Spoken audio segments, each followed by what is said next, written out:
Welcome back. Hong Kong may provide good shopping opportunities for mainland visitors, but many of them come here not just to shop.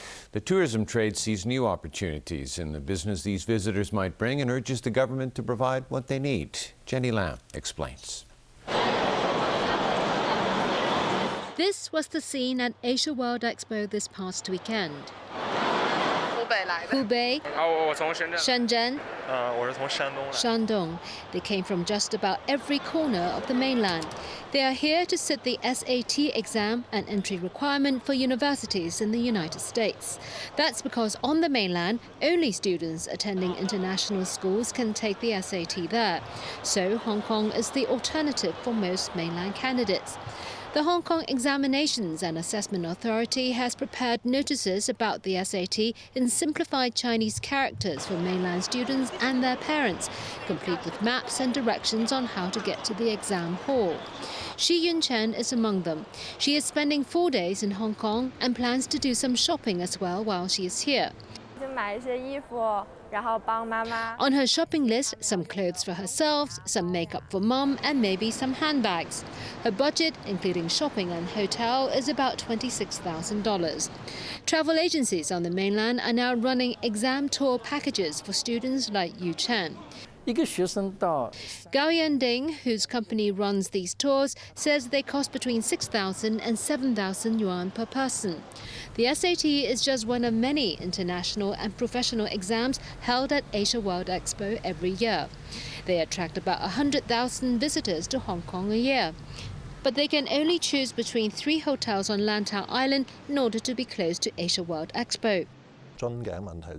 Alan Ha, chairman of Lantau Development Alliance, says this past weekend, for example, all 3 hotels on Lantau were packed, and many of the candidates have to stay in Tsim Sha Tsui instead.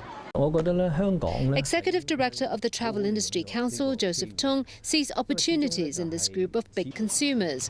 Hong Kong, he says, needs to provide the services they need.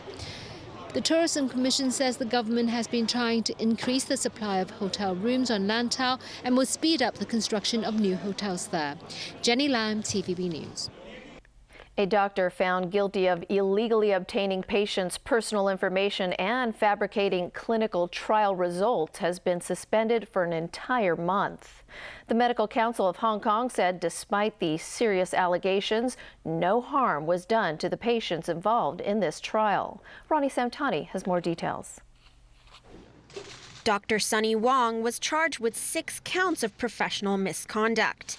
Wong worked at Kowloon Hospital as a psychiatric trainee doctor from July 2009 to March 2010. During that time, he illegally obtained patients' personal data through the hospital authority's clinical management system for a research project for his college dissertation. He also deceived 80 patients into thinking he was providing medical consultation when he was actually questioning them for his clinical research. On top of that, Wong manipulated the data from his research in order to achieve satisfactory results. In his defense, Wong claimed that he has always followed the rules when conducting his clinical duties, but admitted he didn't take the project seriously. He apologized for his actions and ensured that in the future, he would do his best to follow the code of conduct as a clinical doctor. The Medical Council of Hong Kong noted because the defendant has a clear record and that no harm was done to the patients involved, a 1-month suspension was appropriate.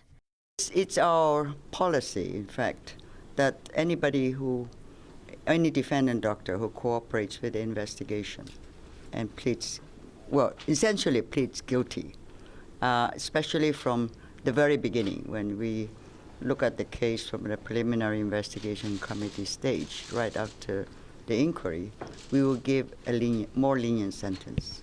The Disciplinary Inquiry Committee stressed that honesty and integrity are attributes required of all doctors. It also noted that the purpose of the disciplinary order is not to punish the doctor, but to maintain public confidence in the medical profession instead.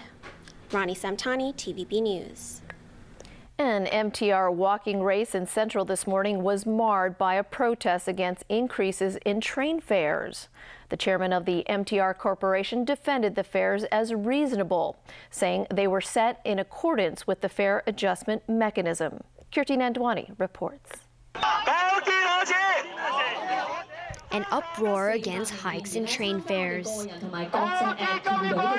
Members of the League of Social Democrats staged a rowdy demonstration on Chater Road this morning, criticizing the MTR Corporation for raising fares while making billions of dollars in profit. They said the railway should belong to the people of Hong Kong and the government should pay attention to their needs. We urge the government to buy back those shares from the market in order to safeguard the traffic convenience and the affordability of the people who need public traffic on daily basis.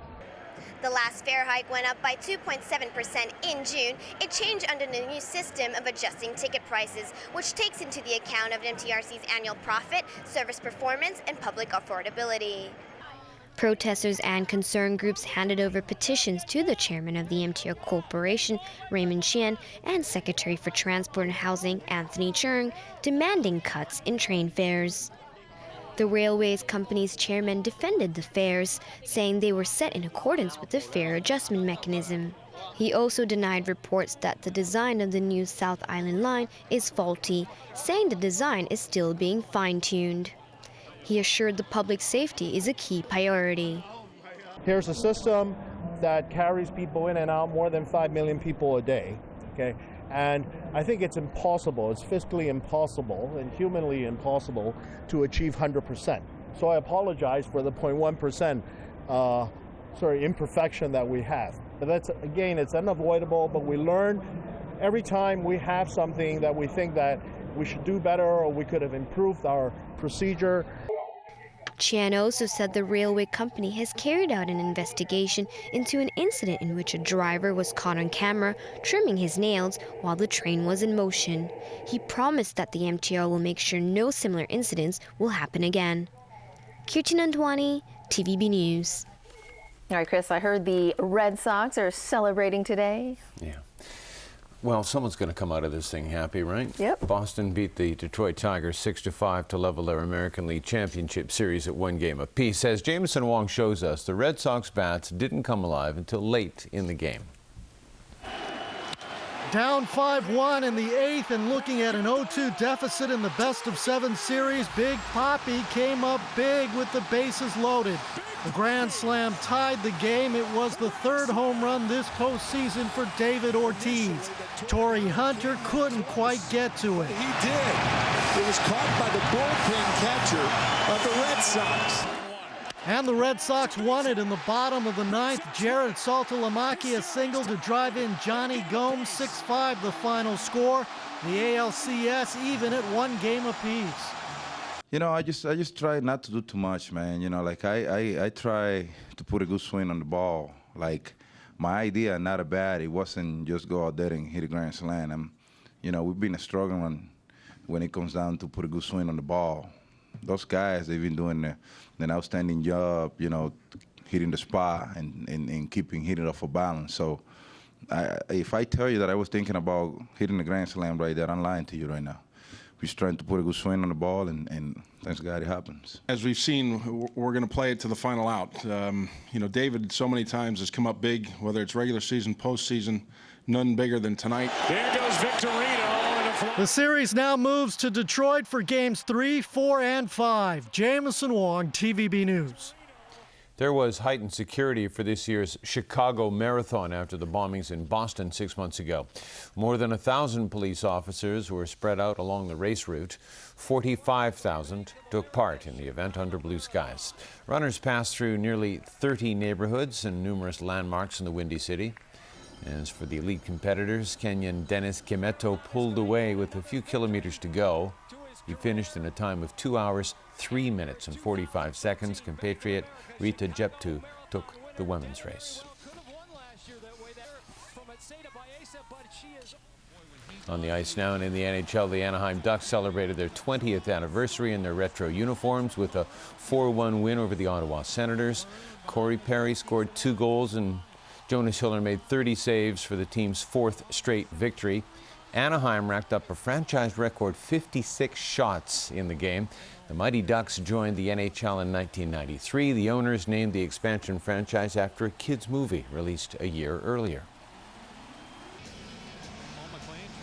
Just love the Anaheim Ducks. That's where my parents are from, and I go visit them all the time, Chris. No longer mighty, just the Ducks. That's right. That's right. Thanks so much for joining us tonight. Good night.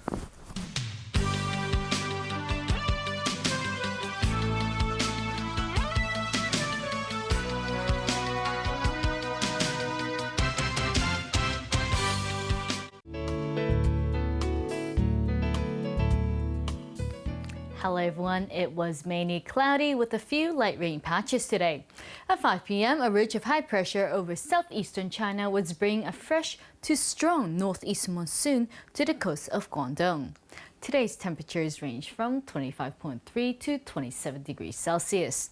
And the current temperature is 26 degrees. So Freddie, how's the weather tomorrow?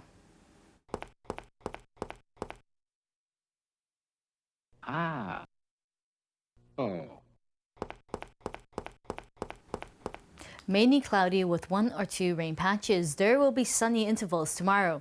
Temperatures will range from 25 to 29 degrees. Tomorrow's API is forecast at 40 to 85, and the pollution level will range from medium to high.